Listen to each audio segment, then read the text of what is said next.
if you put your PlayStation 1 into like a 60-inch plasma screen, the game looks kind of weird. Like it Looks doesn't belong bad. there. You're Yeah, right. right. Yeah, Right.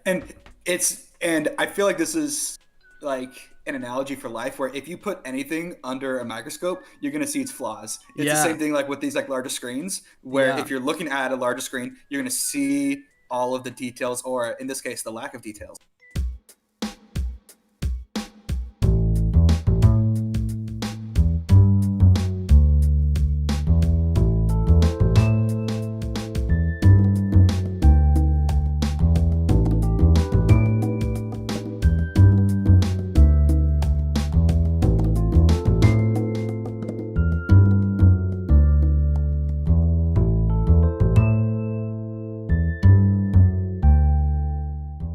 All right. Welcome back, everyone. Welcome to episode 9 of Heavily Invested. For first-time listeners, this show is a chance for gamers to sit down and share their experience while gaming. So today's guest is someone, when you meet them, you instantly want to be their friend. Okay? A simple example, the kind of guy he is. When we worked together, he started something called Sushi Sunday, and he would buy all these ingredients, and he'd had all this equipment, and he'd make sushi for everybody. Never once he's like, hey, can I get like $3 for the sushi? He's like, nah. He just bought ingredients and made sushi, and he did it every Sunday because he's crazy. So I am very excited to have the chance to introduce to you Shane. Shane, welcome to the show. Thank you so much for having me. It's definitely a pleasure being able to talk and hang out with my bud. A quick note about the sushi thing is that the next semester for the naturalist, I made sure to tape the receipt on the Yeah. door because I could not sustain those funds. I was It going was to a lot of say, sushi. They got yeah, bigger and bigger each time. I yeah. was like, I can't. And it's not like sushi is cheap to begin with. Like you're buying like all these different ingredients and like and you had to buy specialty stuff. Like I'd see you when you made tempura, like you would buy, like specialty things that you needed for that. Oh, sure, Um yeah, and like it was probably the startup that cost the most because like I had to get all of the bottles, I had that's to make sure to true. get like a lot of oil, and like you like I also love making sauces, and so Yeah. like that just doesn't stop, like you can never have enough sauces for anything, and so like I would just keep on like going for it, and I mean it was so fun, and I loved hanging out with you guys and the naturalists, so like of course I'm gonna pay any price to be able to have community. That's true. That's true. That's what it's all about. But yeah, so I was always shocked by that, but I'm happy to hear that you're not footing the bill the whole time now because that can get Right, yeah, expensive. right. So the show usually starts the same, and the idea here, for those who've listened before, know it's about you, Shane. So we'll start with what was the first game you remember playing, and then from there, what was the first game you remember really investing time into? Because usually those are two different things. Yeah, actually, this question I do not have to think hard about at all. And I feel like I did play video games before this moment. I mean, like I know that I played them over at my friend's house. A large reason why I went over to my friend's house was because I could play video games because video games were pretty like contained over at our household. But I think that the very first game that I really remember playing, I feel like I'm like the quintessential mid '90s like a kid growing up playing video games, and I've heard a lot of other guests talking about this, but like I mean, it was Pokemon, of course. Sure. I literally remember the day when my mom and dad walked through the door, and like it was like some like package or something like that, but it was like this like awesome like purse with Ho-Oh and Lugia stitched in on it, and it was a Game Boy Color with we had two games at the time. It was Pokemon Gold and Dragon Tales, and of course you probably know Whoa. which game that I played was Dragon Pokemon Gold, of Tales. course, because Dragon Tales sucked. It blew chunks. It was so bad. Pokemon Gold was so cool. My sister and I loved playing that game, so definitely Pokemon Gold. And actually, the first game that I really got invested in, it would probably have to be a tie between Super Smash Bros. Melee Okay. or Probably Pokemon again. Strangely enough, after like fourth generation, when I started playing more competitively and I actually Sure. started designing to play against other people, was when I really got into the game again. For like a while, I had that break, but yeah, it was definitely Pokemon and Pokemon to start off with, and then leading into the classic Super Smash Bros. Night, going over to a friend's house for a birthday party, getting amped up on pizza and Yeah. Mountain Dew, playing late into the night until your parents yelled at you. Yeah, absolutely. It was a great time. It was a simpler Yeah, time. it's so true. There's a guy online named Owen Rogers, and he talks about the time in your life when one soda kept you up all night. Yeah. Well, it's honestly just like a mental thing at that point Right. because it's the same thing with campers at Frontier Ranch. For the listeners, I work at Mission Springs, which is this like outdoor area, and like if you tell a kid that like, oh, like, are you sure you should be drinking that soda? It's like 9 o'clock. That just flips a switch in their brain, and they're gonna stay up all night, even though Yep. like probably like physiologically, it's not gonna affect them too much. Yeah. Mentally, it will. Yeah, so Yeah. it's like the same thing with those kind of video games where it's like you get hyped up when you all flop on the couch, plug in the Yep. GameCube controllers.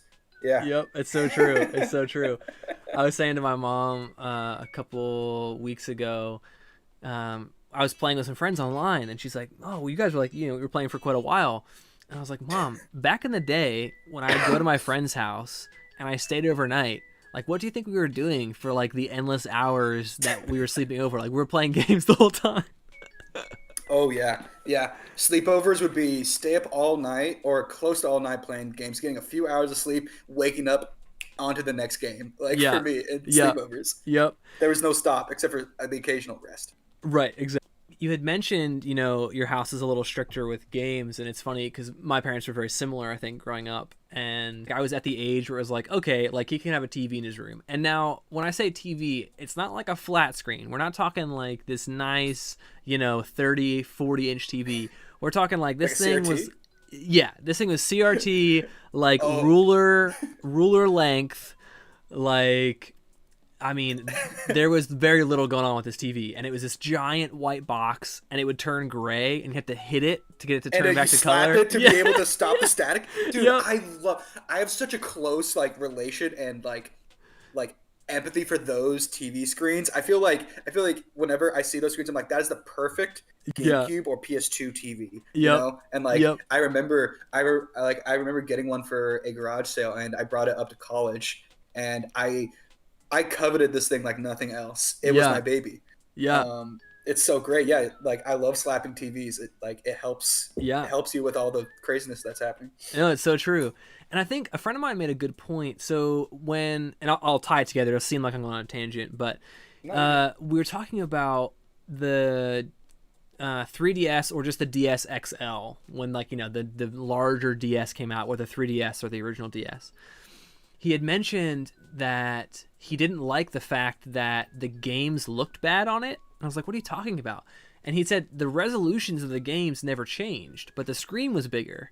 So when the screen was smaller, the resolution, the game looked better.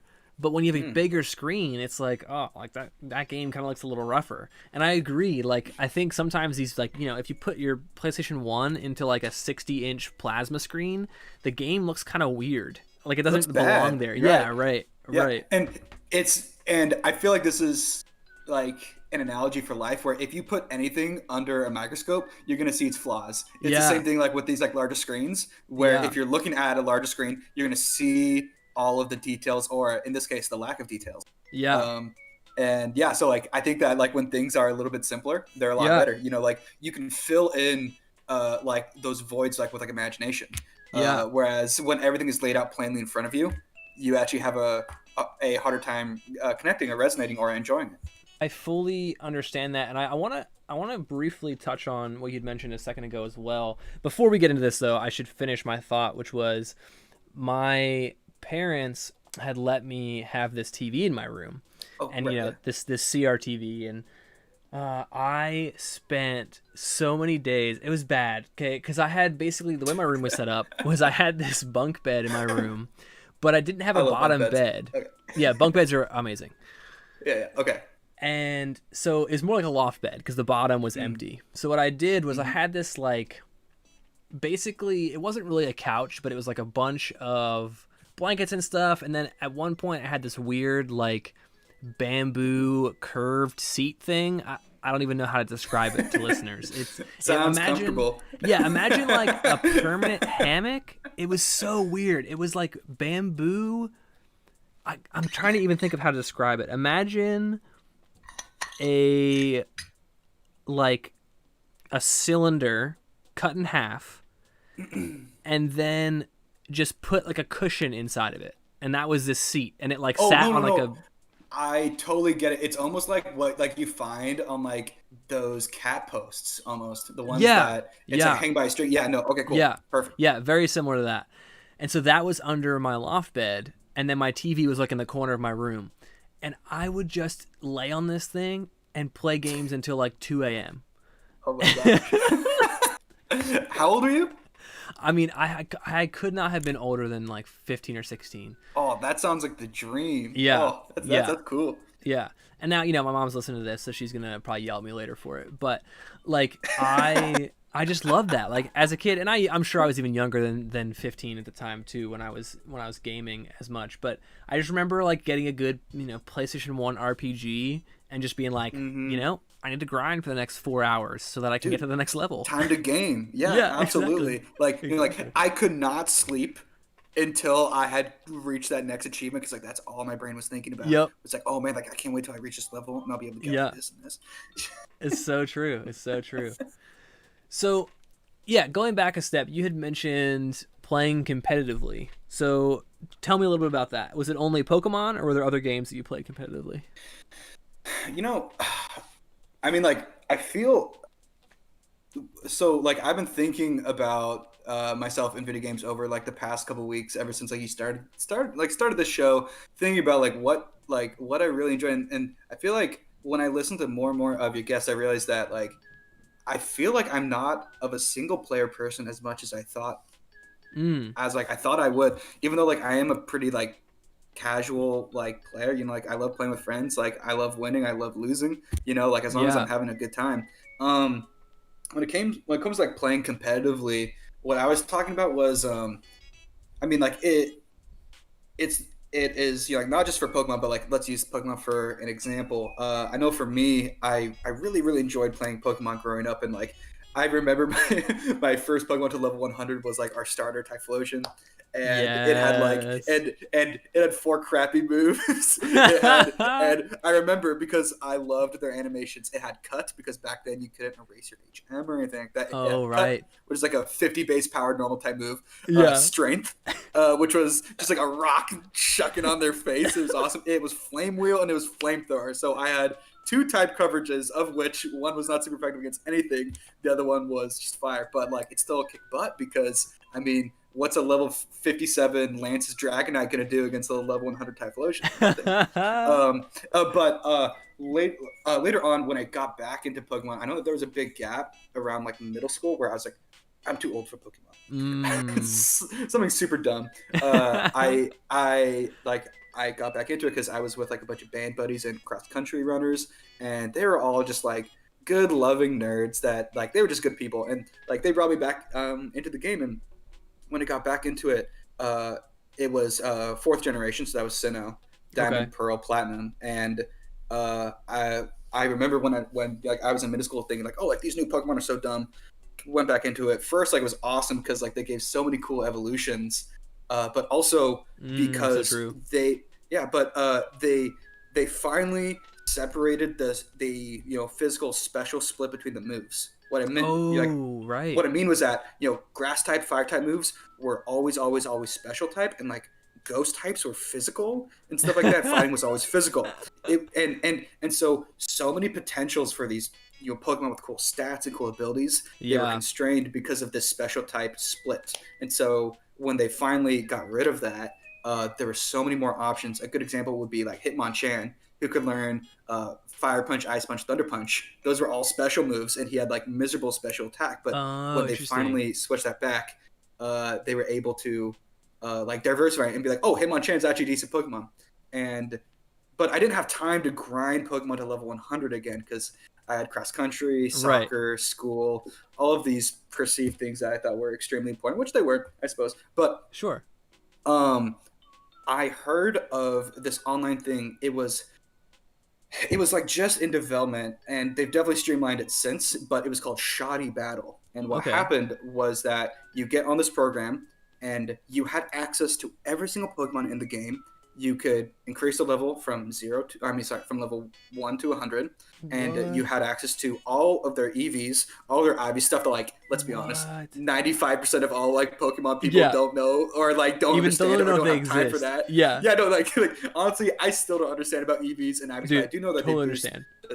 Yeah, and so they had, like, they gave you access to every single move that it could learn, all of its egg moves, all of its tutor moves, and like literally like the world, like, you know, like the battling Yeah. kind of strategy opened up because now it's like, oh, like I didn't have anyone to trade with to get him a champ or a Gengar, and Right. now I could. Um, and so I remember really getting into that, uh, and it was so fun because you could just play with everyone who had access to the same Pokemon, same moves. Yeah. And I started like looking up like different like guides, strategies. There's a great site called like it was called Smogon University, which is like a like quote unquote university for like Pokemon. But like they print out magazines and they had like What? really cool like researchers and stuff. It's so cool. There was like create a Pokemon project where like fans would really make like great art and say, hey, there is a niche like in the game for this type of Pokemon. Let's make a Pokemon, and they were so cool. And I love that aspect of being able to battle with someone who had the same resources as I did, but we took it in two different directions. I was always like a like defensive kind of like stall out the game kind of person, and other Yeah. people had really aggressive decks, or people had really um, momentum based switching decks. It was so cool, and so then eventually like that upgraded to, it was like Pokemon Battle Online, and then they Yeah. probably have something new. And yeah, no, like that was one of the competitive games that I really got into. Then like there's other stuff like, you know, like salty League of Legends that I got into as well my junior year of high school. Oh my gosh, I remember.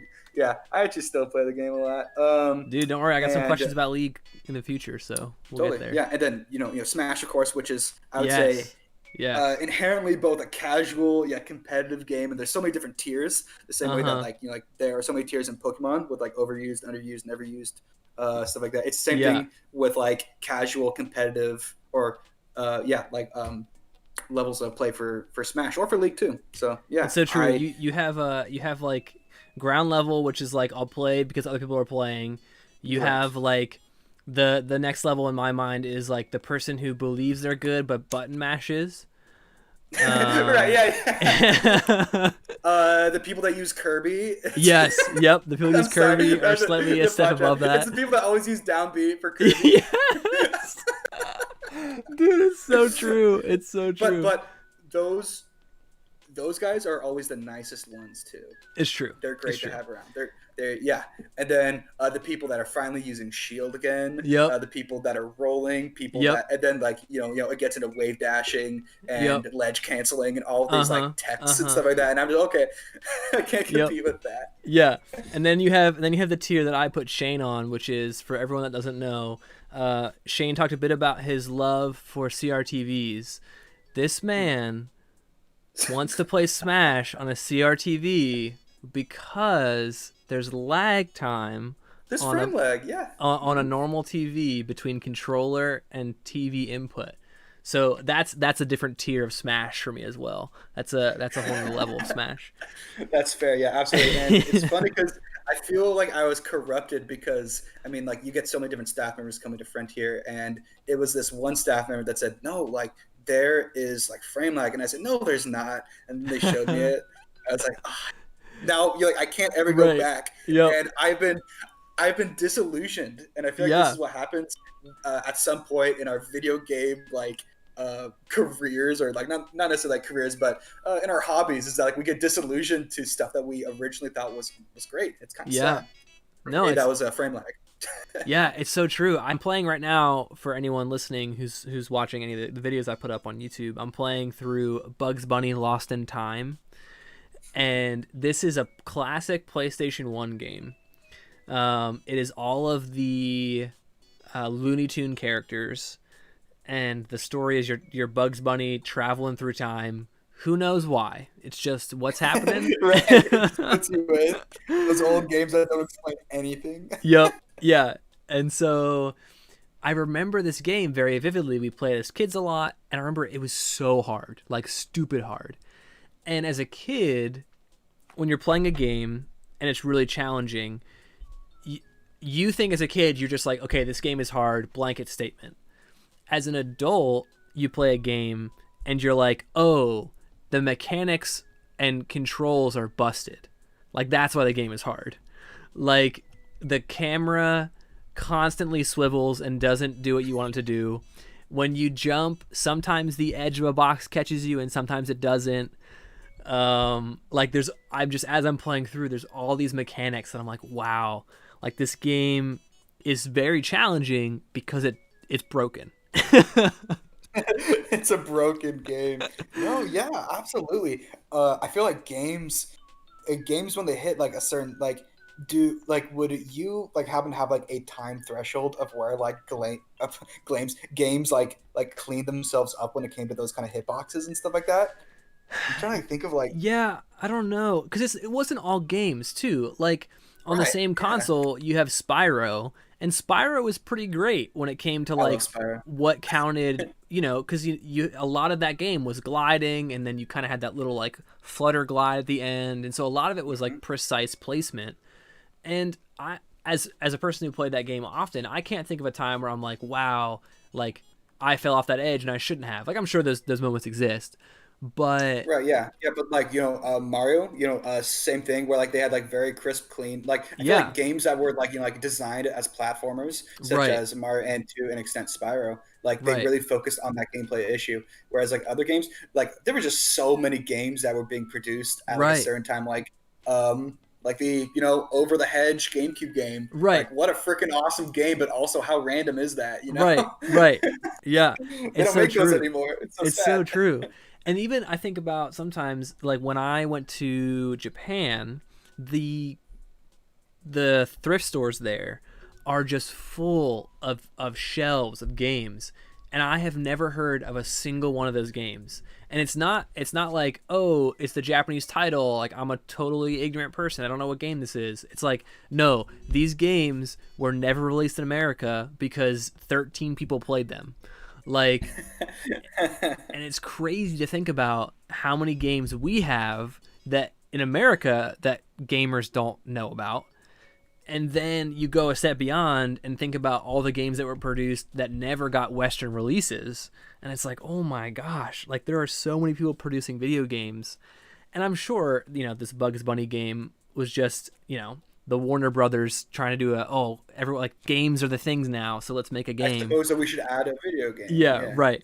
And I'm sure that's why Spyro and Mario are better. And I'm sure that's why Spyro and Mario are remembered right now because, they invested in the game. They made the game because they wanted to make a game, not because they were, IP grabbing. Um, Right. Yeah. but yeah, it's an interesting idea of like what time frame was it that like the games started working well.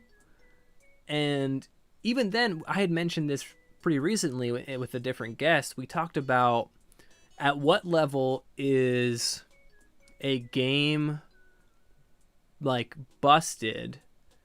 Because here's my thought. I like Bugs Bunny Lost in Time, despite the fact that it's a whack game and the controls are crazy and it's buggy as heck. I still really enjoy the game. I would rather have a Bugs Bunny Lost in Time in my hand than a 14-year long early access game that's given an update every 3 years and they never fully release the game. You know what I'm talking about? Yeah. Right. Yeah. It's because you have developed like an attachment to a game just because of like I feel like games they definitely transcend just the physical boundaries, the rules, the Sure, buttons. I sure. feel like I mean like it's like the same thing like with any characters and stuff like that from movies. Like sometimes you enjoy them for more than what is like seen like on the scene. Same thing like with video games where like even if you have like a game that is perfectly balanced, I think that sometimes people enjoy the unbalanced portions like of games, like, and if you're always trying to micromanage a game, Sure. you kind of like take away player agency a lot. Of course, like I'm talking like mainly about multiplayer games, but I think that it can also be put into the effect of like single player games too. It's where like you enjoy all aspects of the game, even if they can be kind of funky sometimes. Yeah. Yeah. So true. So true. Okay, so you had mentioned that you had kind of discovered that maybe you weren't such a solo player when it came to solo type games. And it's funny you mentioned Mm. that because I feel like I kind of knew that about you. Like, it's not that it's not that I like knew this deep secret about Shane. It's just that like when we would hang out or when we would talk about games, it was usually like games that involved other people. Like we talked about chess, multiplayer game. Mm-hmm. We talked about I League love of chess. Yeah. Legends, multiplayer game. We talked about, most of our experiences of games that we shared was the idea of like, I was playing this game with somebody else. Even for those who don't know, Shane bought me the game Tack, which is a game from a book, I forgot and about that. Yeah. yeah, yeah, I'm like it's That so game is great. so, dude. It's such a complicated but such a simple game. Oh Right. my god. Yeah, I love it. And so I think I totally understand that idea of for you it's this kind of multiplayer competitive style games. What I want to know though is what of your experience with, competitive gameplay or multiplayer games, which one have you enjoyed the most? Oh gosh. I think I think that anyone who plays multiplayer games, especially like when you start getting more competitive, we definitely have a love-hate relationship Sure, with sure. it. Like I think that, and it's so sad to see like either friends or people that like I once knew as like really chill people, they kind of like lost themselves to like Mm. salty seas of solo queue. Uh, they couldn't, yeah, like they just couldn't like ride the waves. But shoot, what was the question again? No worries, no worries. It was Um, your favorite, oh like yeah, my yeah, favorite competitive yeah, favorite multiplayer video game. I mean, I would just say like just because um more so than just the gameplay, I really really enjoy the lore, the universe. I am a big like lore monger kind of mm, person, and yeah, I really enjoy character archetypes and what their motivations are in a world like it. If you can have a multiplayer game that you can have your players like immerse into and feel like, oh, like I really like this person not because of their kit. I mean, like their kit is really cool and I like that as well, but I love their character more, and because of that, I'm going to learn this player's kit. I think that is oh, something that's really interesting. cool. And so, I mean, for me, that was with League of Legends. I mean, like I started playing the game because yeah, like I'm one of those filthy League of Legends crazy dudes. We have such a bad reputation, and we deserve it. We are such annoying, salty players. But there are some good people, and I remember on my way biking to school. My friend was telling me about this character named Jax, and Jax was this guy he was so good in the lore and the universe, Mm. in terms of like battling, that the council took away his weapon and gave him like a lamp or something like that. And this guy kicks butt with a lamp, and I was like, dude, that guy is badass. I want to play him, That's and I so sucked at cool. but he was cool, and so like the game that really got me into it, but kept me around because of the gameplay as well, was League of Legends, because I really like the fact that there's over what like 110 champions now, and of course that leads to balance issues. Sure. But like I like the diversity, and within those within those 110 champions, they each have 4 abilities and 1 passive. Normally, sometimes you have even crazier champions. And then with that, you have like 150 items that you can buy, and Dang. in the game, you have 5 people on each team, meaning that there's 10 champions in total, of which there can be 110 like different varieties of them, all with Right. different builds, all with different runes. And I really like the aspect of like the game is always different. I think that the reason why I stopped playing. Well, I haven't stopped playing single player games. It's just that I get tired of them quicker. Are two reasons. The first, I hate losing to AI.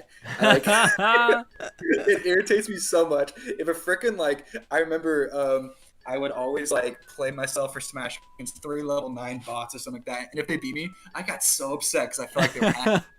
But of course they were just following the programming. But the other reason why is because like for some reason my brain says I have already faced a challenge like this before. It's like the same ho hum kind of thing. I feel Yeah. like I'm. I feel like I feel like I've learned everything that like there is to learn about this game, which of course isn't true. It's just like that's the way that my mind operates. Where like I like to chase after things a lot, and Yeah. I can't really go like deep into something. I'm trying to work on that. But when it comes to a game like League of Legends or Dota or something like that. There's so much versatility in the game, and then there's also like the meta game, which is like the game within the game of like, okay, if I know my person's going to be doing this, and I know that this is the Mm, standard, what can I do to counter that? And maybe that person is thinking that as well, and that's also the same thing with like more competitive Pokemon, and yeah. like that, like the game will never get stale, the game will never get old Right. because there's so many different variations. I Right. mean, theoretically. Yeah. And I wonder too. I've seen you in the past watch, and you had even mentioned before we started recording, watching a Twitch streamer playing League. I'm So doing it right now in the background. It yeah, helps me there you play. go. Exactly. Yep. It's something like when we work together and we live together, like I'd see you doing it all the time. And Mm. is it such a fun thing to watch because you have that gaming experience, like because you've kind of been in the meta game where you're thinking, okay, as I'm playing this game, is this guy doing this thing? Is he going to do this? Maybe I should do that. Like, do you think that way while you watch as well? So it really like depends on the streamer that you're watching because like you could be watching like a good example would be Voyboy, who is a very intelligent person who's like always trying to mix up the builds, always trying to change the meta game. Sure. Like he is one of those streamers where when he's in queue, which sometimes he's in queue for like 60 plus minutes, he's like playing chess and like I love it. showing his like showing his like stream like hey so like like I want to be like doing this, I want to become the best like chess person in like in this district and stuff like that. And versus if you're watching someone like I'm sure a lot of people have heard about this person like Tyler One or something like that where Mm, it's more of a reactionary kind sure. of viewing where like like people get mad and people get upset and you laugh at them or you laugh with Right. them or something like you follow people that like will like teach you about like how to like tips and tricks on how to play a single champion. It really depends on what you're going for. For me, since they're almost always muted, I like going for like watching that good gameplay. But Sure. like I think that now so more than before, I watch them to relax Yeah. because or like just like keep my mind occupied if like there's nothing else really happening around me because I mean I've been playing the game for a while and I've been watching these streams for a while and so like I kind of get the gist of what they're doing. Of course like sometimes I'll really focus on them uh, but like I remember a couple years ago I would watch like competitive teams and like hang on every word of the commentators and Mm, now like you just kind of get used to it and that's kind of sad in a sense because like sure.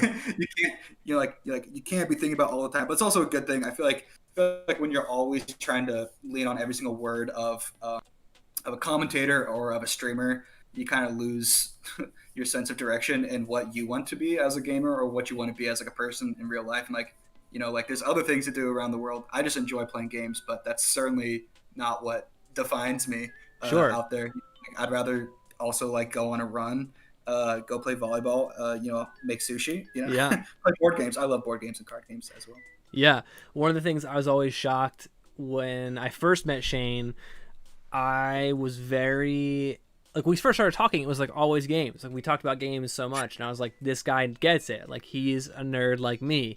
And then one day, our students show up, and Shane is juggling a soccer ball on his head, and my whole world like crumbled around me. I was like, who is this guy? Like who is this like legendary sportsman who also like watches league streams muted while beating me in chess at the same time? Like who is this human being? I can't comprehend it. And so you're right. Like gaming. I think people get confused because gaming is a hobby just like any other hobby, but people can be so emotionally invested in it that watching from the outside you can get really confused because you have no context for that hobby, so you have no context for that thing they're emotionally invested into, and then you see how much they're interested and you're like, oh, like this is kind of weird, like why do they care so much?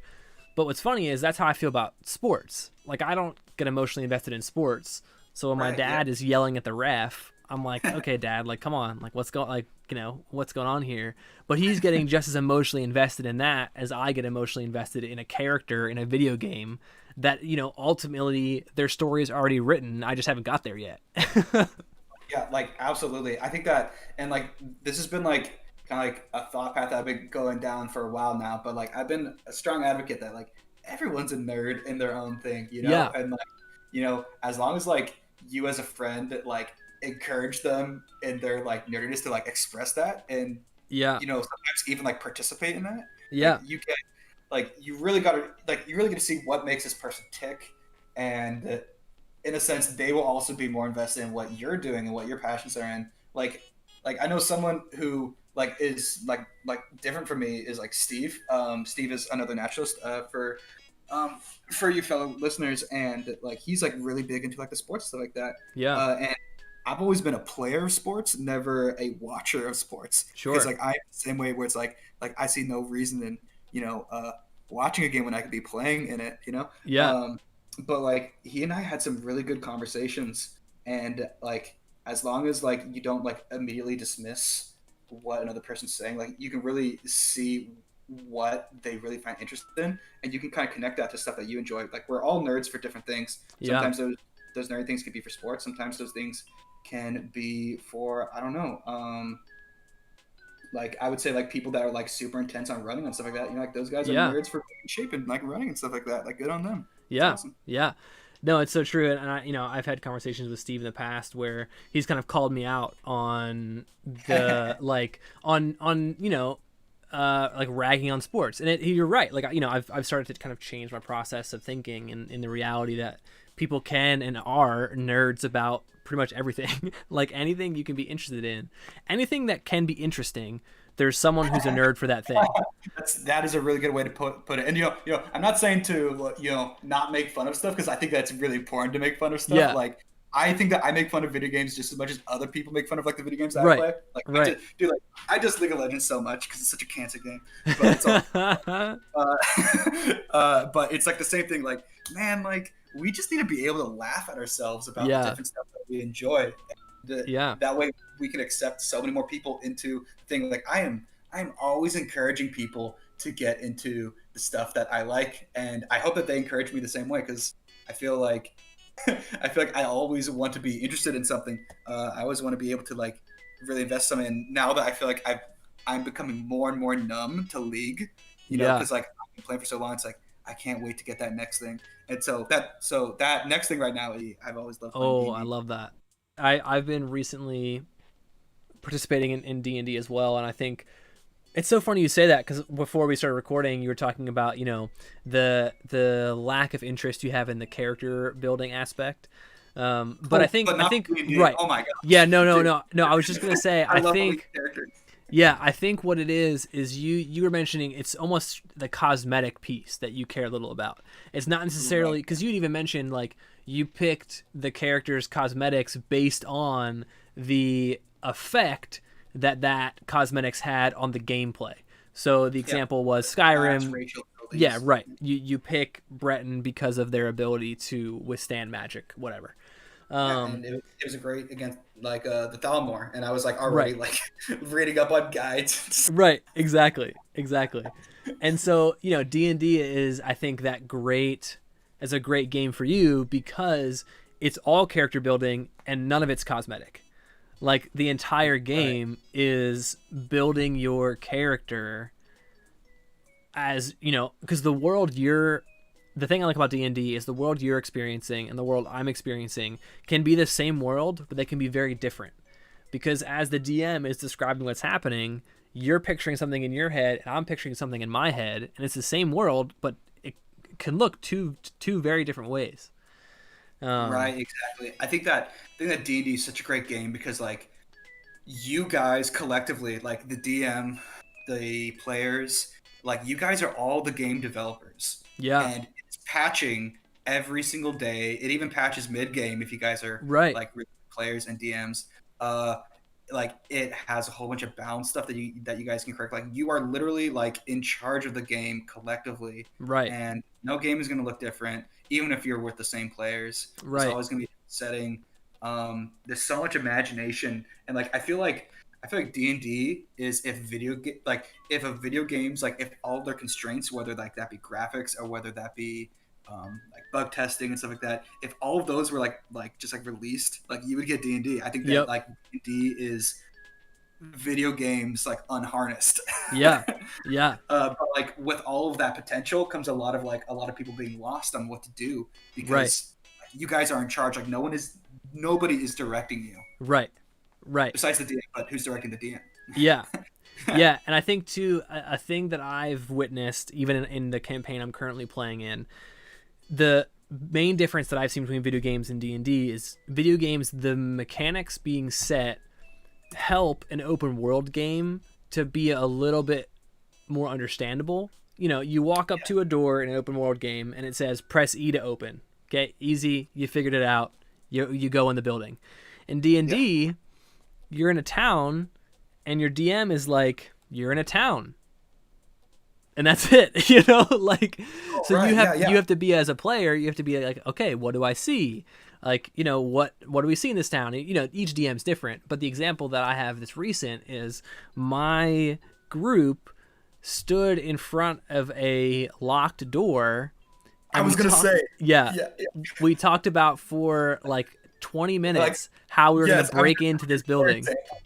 100%. Like, if you put a door in a dungeon, players will go nuts over it. Yeah. Yep. Like when we were literally like, okay, my one guy was like, okay, I'm gonna use Mage Hand to try and the DM's like, oh, that's not how Mage Hand works. He's like, okay, I'm gonna and then our druid was like, I'm gonna shape change into a small lizard and crawl under the door, like all these things. And then our DM was just like, you see very distinctly on the door a door knocker. Oh, that's a great moment. And I was like, I knock on the door, and then like he's like, an old lady comes, unlocks the door, and opens it up and asks what you want, like like. Yeah, that is So like, oh yeah, man, it's so dumb how we can be sometimes as players. Because like being the person who has been a DM and also a player, like, right, right, and so like you when you play with a group for a long time, as soon as you start to develop that trust between DM and player, yeah, that's when the game, I think, like you are no longer in the free trial of the game and yep, everything opens up for you because like all of a sudden like opening a door like doesn't take 20 minutes right, and you be able to get along with like the narrative and you guys can actually act as like how your characters and stories would want to act yeah, rather than being scared little murder hobos. yeah. Such a good description for the starter party. They The live starter pack nowhere and they before all kill of the everyone. yeah. I love it. I love it. So I have two league specific questions for you, All right, hit um, me. because I know you are a league man, and I have never played League, but Riot Games just put out Valorant, and I've played a fair amount of Valorant, and Oh, I have never played. yeah, I so suck. it's the new FPS. First It's person shooter. Yeah, it's very like Kind of like CS:GO. Overwatch Yeah, and Overwatch, CS:GO. Yeah, CS:GO put kind of. together. Yeah, Mhm. and it's fun. I've been really enjoying it. But what I've experienced is the lovely Riot community. Oh yeah, dude, love them. Yeah. Oh my gosh. So, from your perspective as someone who's played League for a long time, and this word is thrown around a lot in gaming, what is your definition of a toxic gamer? Wow. Well, like there are so many. I would say that a toxic player is someone that ruins the game of other people. Just Mm, something really simple. yeah, I feel like people do, and so like you can take that into so many different directions. Like someone who who like doesn't say like a word but just like AFKs or leaves the because they're not listening to like their like pings and stuff like that, I would say that's a toxic player for the community. Someone who flames, someone who gets so involved with correcting the other person's mistakes and telling them that they should like punish themselves or they should just like leave the game. That's also toxic. Mm. Someone who intentionally tries to slow down the game. Yeah, someone who tries to ruin the player experience of other people for their own twisted benefits. The importance of a definition for that is I think a lot of people are experiencing like because here's what you can experience in an online game when it's a competitive online game and there's little monitoring to all chat and team chat. Like people will say whatever they want because Yeah. it's what we're And experiencing a lot. that's also part of like the gaming culture. It's like, like Yeah, talking crap to each other, yeah, and like right. I get that to some extent. Yeah, and so like and I even have my own opinions in the regards that I think like crap talking is part of the gaming experience. Like, you mess up real bad and the guy's like, "Oh, that was like you sucked there." It's like, "Yeah, I get it." Like, like that's a part of like any experience. Like people trash talk in anything that you can trash talk in. Like I'm sure professional curlers trash talk each other, Like So it's a funny, really funny image of them like skating down, scratching it, and be like, "Oh, you fucked up." yeah, and so it is something that like I want people to understand that like just because someone's trash talking does not mean they're a toxic gamer, like Yeah. that. So I guess like something that I would add to my definition is that they consistently ruin the player Right, exactly. experience, No, I intentionally. yeah, and I think your definition was great because I don't think trash talking is ruining the game. Like I think that's kind of part of the game sometimes. Right, right. And so, like, one thing that I think is really important, and this is where so many players that play League they fail in doing so, is that like if you are hurt by like this trash talking stuff that, or if it mentally affects your gameplay, such as tilt, Yeah, then there's a mute button. Go ahead and mute. But yeah, what happens oftentimes for League is that people will see that you're not responding, and they say, "Oh, they have me muted." So then I'm going to affect the game with my right, character's actions rather right, than with my words. right. And like that is someone who's like really, really toxic. Oh, Yep. they irritate me a lot. But fortunately, like honestly, I don't. Maybe it's because I have like a fairly high honor level or something like that. But like when I see people in streams, like there's a lot of toxic people. Or when I hear my friends' stories about games, there's a lot Yeah, of toxic people. For me, I don't honestly get those people too often. Like people share like sometimes they give up early and stuff like that. yeah, But and like I haven't had someone who's like rage quit or someone who just like starts typing a whole bunch of racial slurs and starts right. running it down. I haven't had one of those guys in my game since like I don't know my senior year in high school, like Yeah, yeah, 6 years ago, something like that. yeah. I Sometimes mean, you like kind of lucky you have a good honor level, like I don't know, but there are definitely people that I've seen on streams or my friends I've talked about, but yeah, like I don't know, they couldn't handle the solo queue experience, I guess. But the other thing is that like since League's been out for a long time now, it's been like 10, 11 years or something like that, versus Valorant, who's only been like there for 1 year. A lot of people have made extra accounts, and so a sure. way to circumnavigate this 10-minute, 20-minute delay in queue Right, is, right. hey, like I don't care what Riot's gonna do because like you guys are gonna report me for AFKing, but I didn't say any racial slurs, and the automated system only bans people that say terrible words. So I'm just Right. gonna hop onto my other account. Riot's not gonna do crap, and Yeah. have a good day.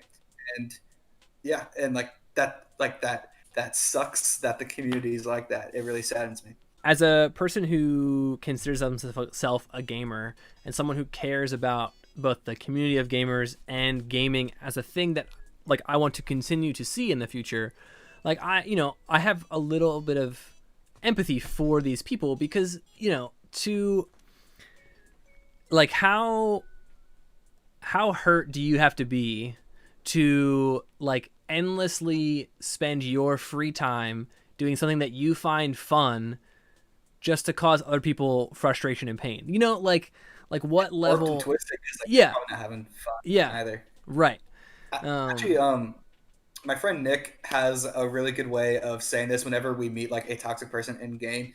Like he has that same empathy for the person. Says, "Man, that guy must have a really hard 9 to 5 job. Yeah, right. Yep. Which in That's fact they probably are like a 13-year-old kid. But yeah, right. But but that's such a like funny way of saying it because it's so true. That's so funny. right. So my second question, we kind of talked about it already, but I want to know what your personal experience is. So you mentioned tilted. So give us a brief definition of what tilted is. Tilted is a mental state that makes you focus on other things, and so you're not focusing on the game. It kind of alters uh, your playing pattern. I guess like it negatively affects your playing ability because you're focusing on other things. So Sure. like if you're tilted by a teammate, you're saying, "Oh man, like that person really botched up the play, and we couldn't get this dragon, and because of this dragon, it doesn't give us our team a big ability." Passive ability, so then I'm not going to be able to do this, and like you go down this snowball route, and then you're Right. saying, well, this game is chalked up for a loss anyway. So like I'm just like I'm so focused on that one play that I can't focus on the next play. Gotcha. That's a great definition. So as someone like who plays a lot of like these type of competitive games, is there one thing over others that tilts you the most? Um, Or is it just like hmm. an individual base by base thing? Whenever people like start using like all chat to talk to the other team, it's like that, like not just for like crap talking, but like just for like actually trying to intentionally tell people to hey like surrender in 5 minutes, like because like Mm, that's when you can surrender and stuff like that. Or when people start like chatting and stuff like that in like a solo queue game, because like eventually you reach like the height or a height in like like the solo queue ladder where people want to focus on improving the game. Chatting almost never improves your players to like yeah. become better. It almost always tilts them because people are easily tilted now, like a day. So Yeah. I do like whenever I see people starting to like chat and stuff like that and trying to bash each other, I just mute all. Screw that. Yeah. Because like I've seen it where 90% of time or like 90% of times it goes downhill when people start chatting um, about like one player's mistake, and no one Yeah. wants to be held responsible. Or when you do hold yourself like responsible for the action, say, hey man, yeah, sorry, I totally messed up. Like their mood is still not improved. They're still like, oh, they're all Right. tilted. Right. So just like mute and move on. Yeah. That is one thing that tilts me a lot. When people like, when they AFK or when they run it down, I'm almost certain that they're gonna get like, I mean, everybody reports those people, at least they should. And so in my mind, I'm just like, okay, like they're ruining this game, but Riot will probably notice them. When it Yeah. comes to like chatting, that frustrates me because I feel like they won't be reported or they won't be banned, Yeah. and that probably tilts me more than anything else. Like when like people don't get their just dues in the time span that Yeah. I think they should, but I know that eventually it'll come around to bite them. It's just that like I feel like me as a person, they need it now. Yeah. Yeah. I feel like that can be held uh pretty accountable to like today's standards in terms of like, real life. Like everybody thinks that like certain people deserve justice, whether that's good or bad, and we have such short time spans, Yeah. uh, that we don't realize that like oh justice will come in time. Yeah. No, I totally get that. So I want to slightly change topics here. All I'm right. I'm interested in we're slowly wrapping up here. We're actually reaching the hour mark, which is crazy. I Dang, it's been back. I know, isn't that crazy? I want to know. Okay, imagine we have this world where someone approaches you and they're like, "Hey, Shane, I have an infinite amount of money. I can obtain any license for any IP, and I can get you any person, any amount of people to produce a game. What game are you gonna make?" Oh my gosh, what game would I make? Yeah, I mean, you can be Um, like, you can make a sequel to an existing game. It could be like, oh, I've always wanted this game to be made. It could just be something that you've like thought would be a cool idea. Like, just take it and run. got it. Okay. So I know what I would have picked 5 years ago, and I know what I would pick now. So Okay. 5 years ago, like I'd be like still like getting into like D&D, and I was like, dude, like I'm gonna find the perfect MMO RPG D&D experience, and Mm. every single time. it has let me down. I know And I feel like exactly the even with an feeling. infinite budget, even with an infinite number of like amazing game developers, it would still not reach what I would consider satisfactory. That's partly because of the imaginative qualities of D&D. But Right. so I would table that, even though it would be nice to have a game like a game of like that expanse with an unlimited budget, because that's a lot of the limiting factors in a game development is money and time. Yeah. But what I would like to do is, and this goes back to my roots with Pokemon. I've been really frustrated and critical with Game Freak Yeah. and Pokemon in terms of it always follows the same story archetype. It's Sure. extremely frustrating, but I have played some of the best fan made games using Yeah. the engine from Pokemon Fire Red, Leaf Green. Yep. Though their plots are extremely good, their fan made Pokemon are really good. Dude, I know exactly, guys. So true. Right, and like I just hate it how like Pokemon is so easy. Like, why don't they have an easy, normal, and hard mode like any other game in this Right. entire world? Um, And so, what I would like for them to do is that I would love to give like a gaming mod community that has all of the resources of Game Freak to these fans.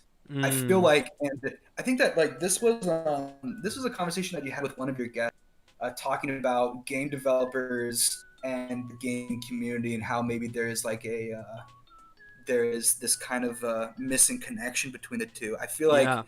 Feel like the people that love the game know so much more about what you know they or like what they want from a game than the Yep. game developers. And I feel like there has been an ever increasing gap between the two for a long time. Yeah.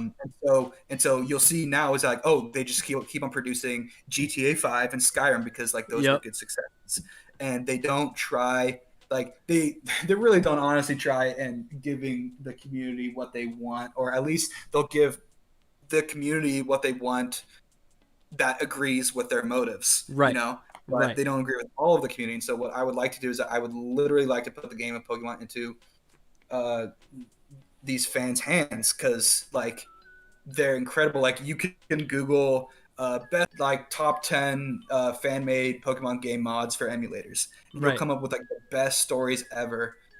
Uh, and I just don't want another I don't want another two rivals that are now friendly compared to the rivals in Pokemon Gold and Silver where they're just like an asshole. Like Right. I want to see a dystopian Pokemon future. I want Yeah. to see a steampunk Pokemon future. I Right. want so many more things than just the stuff that's been given to me. Yeah. And so that is what I would want the creativity to be given to those people. Dude, I That's love what I would that. want. Dude, yeah, like let's go. Let's freaking have a game where it's the Great Pokemon War. Yeah, right? Oh Like my gosh, that would be it'd be insane. So so cool. cool. So cool. Yeah, no, I totally get it, and I'm right there with you. I love that conversation like about game development and game developers, and I really want to at some point. I mean, I don't know any, and so I don't know if it'll ever happen. But I would love to get a game developer on the show and just sit them down and just like have the same exact conversation and just be like, hey, like, I just want your perspective on all these questions, because there is this weird gap between the two, because like as a gamer I have never talked to a game developer, and so my only Right. experience with them are two things: the games they put out and the interviews they do. And so Yes. if you put out a terrible game and then you have a terrible interview, like my only two experiences with you are terrible.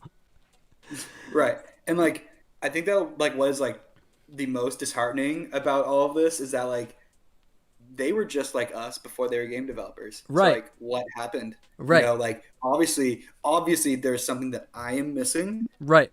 because I'm not in that arena, Right. you know? And Exactly. I don't think that I ever will be, but I do that, I'm going to be in my own personal game developer Right. like arena with my 5 friends playing D&D, because we have all the control there and we have all the Right. budget there. Right. But when it comes to like something out there with like actual game developers, like I remember I used to help out a person on the Riot boards coming up with champion designs. Oh wow. Later on, I would help him do reviews. I would like review all of his stuff. Then later on, he became a Riot developer, Dang, it's crazy. and which is super cool. Yeah. I'm glad that he's doing it because he was extremely intelligent, very creative.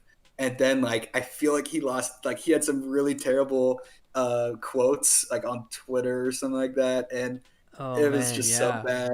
Yeah. And it was like, dude, like this is my friend. Like what happened? You were one of us. You were Right, meant to right, destroy this thing, right. not join him. Yeah. And so like obviously there's something that I'm missing, and I want to at the same time stay who I am, but also learn a little bit more about what's on the other side of the table. I would love to see hopefully game developers get to that point where I mean like it's the same thing that they did with the comic books where it's like okay, we have done this timeline, this setting. Right. What would happen if Superman was a zombie? Right. Yeah. Yeah. Yeah. Or like in like a zombie universe. And so like they go down this whole road and like they reset the universe. Right. I want to see game developers at least test out to see what would happen if I reset the universe. Right. Right. Because I think we're at that point, and realistically, this and maybe we're both geniuses, Shane, and we've just stumbled on to why Legend of Obviously Zelda. because we're both agreeing with each other, so we Oh, both must be oh, right. we both must be geniuses because we have the Yeah, same yeah, yeah. exact viewpoint. But if you think about it, so Legend of Zelda, every game, it has the same, archetypes, same character types, but the universe is different It's almost different. every time. Yes, absolutely. And like those games are so good. Actually, I'm gonna tell you something that I don't tell too many people often. I don't like the Legend of Zelda games personally because they got too many puzzles. I respect the crap out of them. I respect the crap out of them because their setting is good, their Yeah. art is good, their music is good, and their gameplay is really good. I Yeah. just like I couldn't connect with it. I couldn't Yeah. resonate with it. Yeah. But like I think that that is a great example. Legend of Zelda always has like the same archetypal story, Right. but the setting is different enough Yeah. and sometimes it's grisly enough to where like I feel like they're different games. I mean, like take like Wind Waker gameplay was so much different from what was the one that came out for Wii or something like that, Skyward Uh, Sword or something like that. Scott. Well, I think of Twilight Princess. I was That thinking was that Twilight Princess originally, then I okay. forgot the name, so I said Yeah. Skyward Sword. But like yeah, like that was insane. Like those freaking displacer beasts almost were Yeah. so they Yeah. scared me so much. Yeah, dude. Dude. Um, And even if you yeah, look back on N64, and you're not a huge Zelda guy, which is totally fine. I understand that. Like even if you've been listening to this episode, like we've established that Shane is not a solo game guy. So like don't flame him because he I doesn't like respect Legend him. I of just Zelda. lose Like interest really yeah, quickly. But I mean, yeah, like Ocarina of Time, Majora's Mask. right. Ocarina of Time, Majora's Mask, same console, two very different feels. Very Yeah. different Oh my feels. god, Majora's Mask was insane. Yeah. And so you're right. Like that's what it's about. It's like we need to get to the point where we are just not even reinventing. We're just creating a new universe and going from there and just being okay.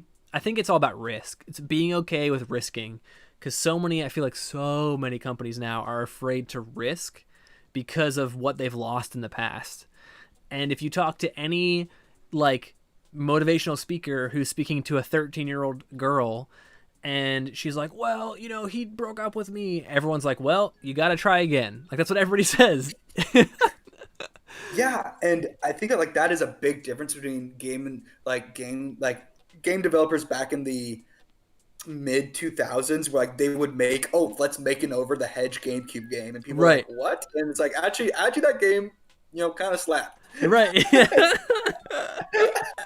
but it's just like why not just like make games and put like intentional effort into it. Like you guys are freaking filthy rich, Right. and I don't want to see another I don't know, I don't want to see, I mean like I do love Mario games, I do want to see more Mario games, but like Yeah. try and stretch it out a little bit. Like that new Legend of Zelda game, I mean I'm saying it's new, but it's like 4 years or 5 years old now, where Yeah, like sure. it was Legend of Zelda, but it was like Paper Mario esque, where like you could like fold in onto the walls and like it Yeah. just changed your perspective of the game. Yeah. I want to see more. I want to see game developers stretch themselves out a bit. Yeah. Yeah, I don't know. Yeah, I'm right there with you. I think, that's what needs to come next. I think we need to see some more Risk. And I don't care if every single developer is still putting out, Mario, Sonic, like, keep producing your IPs to, meet the board's requirements. But come on, throw us a bone, make a crazy game here and there. Like, you know, risk something for me, because each person out here is working day in and day out so that we can spend our money on your games. Yeah, and like companies can hit such gold mines if they do that. So like there should like at least be a branch where they just start pushing the limits. I mean, like a great example of Right. this was Minecraft. When Yeah. Minecraft first came out, it was cool for a little bit, and then it totally flopped. Yeah. Yeah. And now like people just started getting back into it because it was a really cool idea, Yeah. and they're putting time and effort into modding it and stuff like that. It's Yeah. I mean, like again, I'm not a person that likes Minecraft, but I can respect the idea of Sure. Minecraft, and I love the fact that they tried to do something different, and it looked so weird at first, Right. and people were Right. like, "What the heck?" And then it turned out it was great. Yeah. Um, and Yeah. I don't know what that looks like. I would have to give it more thought about like what I would want to do if I was a game developer and like making my own little universe, my own world, my own gameplay concepts. But I would encourage them to be able to, use their brains a little more. Yeah. Right. Right. I'm right there with you. So last question, Shane. It's the question I end each episode with. Of all the virtual worlds that you have participated in, which has affected your real world the most? This is a this is a good question. Do I have to limit my answer to one? No. No. Okay. I think that these games all have affected my life differently. The first one would be League of Legends, not in terms of like, trying to rearrange the way that I view the world, but just from a time perspective. I've spent a lot of time playing that game from high school up, so like midway through high school, through community college, through college, and post college. I play that game a lot. And it's a good way that I connect with my friends, that I talk to them and meet new friends as well. So League of Legends in terms of just like a time investment. Sure. The second one would definitely have to be Pokemon. I like it was the first game that really got me into the competitive scene of wanting to play against other people's, and like literally like during my classes in high school, I would like write down different teams and like what and how it like how this team would break the meta in terms of the Mm. underused like tiers and stuff like that. And then the next day would be, or the next week would be, okay, now that I've climbed that ladder and the meta has changed, what am I going to do this week to change the meta? Dang. It I love is it. so fun. And I mean, the third game, I've got into some discussions with some friends, and I mean, just like what I was talking about earlier, I know D&D isn't a video game, but I feel like okay, here is how I explain it. If I'm playing D&D on Tabletop Simulator, would you say I'm playing a video game? Yeah, that's a interesting question. I would say I probably not, Right. because I'm playing like a tabletop game on a tabletop simulator. Sure. And then I would say, okay, well, what about video games? Isn't that just like a screen simulating the game? I feel like the game comes more from just what's being on the screen. It comes from your imagination. So I know D&D isn't a video game, but I would say D&D is like the biggest one in terms of like creativity. Like it's what really got me into reading when I was a kid. I would Yeah. read the player's handbook from like, cover to cover. I would read the monster manuals. I would go on to discussions, forums, and stuff like that. So many different creative like ideas. So yeah, D&D would be my third one. So Yeah. those three, I guess, like the trinity Yeah. of my gaming, No, career. and yeah, I think you bring an important caveat to my question, and I like, I ask it the way I ask it specifically because I want, as much as like, the show is the show is about gaming, and a lot of people instantly think video games, they think gaming, and that's a big part of gaming. But I count board games as gaming, and I count D&D as gaming, and like video games will always be the majority of the content that I'm producing. But if you're a person who plays video games, you probably play other games. Like it's just almost guaranteed. And the question being, of all the virtual worlds you've entered, which has affected your real world the most, D&D is a virtual world.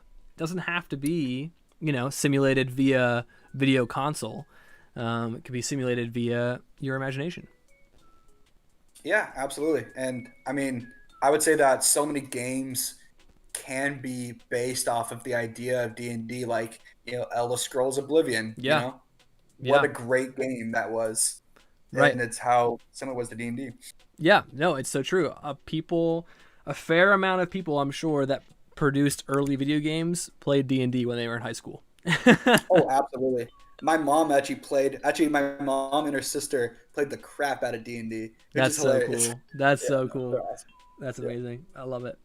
Well, hey, Shane, that's all the time we've got. Thank you so much for being on the show. It was a blast to talk to you, Yeah, and thanks I for having me. appreciate Sorry I all your went on some answers. large tangents, No, no, but listen, I that's had a that's great what time it's talking. yeah, that's what it's all about, dude. The point of this show for me is to ask questions that maybe other people won't ask, maybe people will ask, but the point is to get you to go on tangents. So I'm all about it. Fantastic. Well, thanks again, Dan. It was super awesome catching up with you. Yeah, I love talking about this, and I hope to be having some more discussions with other people about it. Yeah, for sure. For sure. Hey there, everyone. Thank you so much for watching this episode with me and Shane. I don't want to take up any more of your time. I just want to remind you to like the video if you're watching on YouTube. If you're listening to the podcast, please leave a comment, leave a rating if you listen to iTunes. Whatever you can do to share or get the name out there, that would be a huge help to me if you like it. And if there's things you want to see me improve, let me know. Leave a comment, let me know what you think, and hopefully I will be able to improve for future episodes. Thanks for watching again, and we'll see you in the next one.